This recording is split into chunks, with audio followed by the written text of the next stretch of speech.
તો લોકગાયક કીર્તિદાન ગઢવીએ જૂનાગઢમાં ભવનાથ મંદિરના દર્શન કર્યા। મહાશિવરાત્રિના મેળાને મિની કુંભ જાહેર કરતા સરકારનો આભાર માન્યો। લોકગાયક કીર્તિદાન ગઢવીએ સરકારને ધન્યવાદ આપ્યા। મહાશિવરાત્રિના મેળામાં આવતા લોકોને શિવોત્સવમાં પધારવા અનુરોધ કર્યો।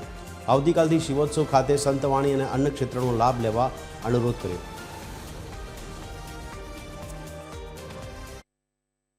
ભવનાથનો મેળો, શિવરાત્રિનો મેળો, ભજન અને ભોજનનો મેળો, જ્યાં દુનિયાભરના સિદ્ધ સંતોની હાજરી હોય છે।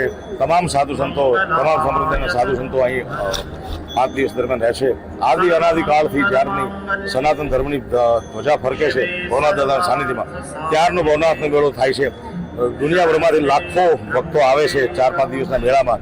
દુનિયાભરના કલાકારો આવે છે અને એમાં આનંદ વિશેષ એ છે કે આ વખતે ગુજરાત સરકારે મિની કુંભ જાહેર કર્યો। સુંદર મજાની વ્યવસ્થા માટે ગુજરાત સરકારને ખૂબ ખૂબ ધન્યવાદ આપું છું અને તમામ ભાવિકોનો, તમામ ભજનના રસિયાઓનો, તમામ મેળામાં આવનાર વ્યક્તિઓનો હું હાર્દિક સ્વાગત કરું છું। આવો બાદ ભવનાથનો મેળો આપણે બધા સાથે મળીને ઉજવીએ। જય ભવનાથ, જય ગિરનાર।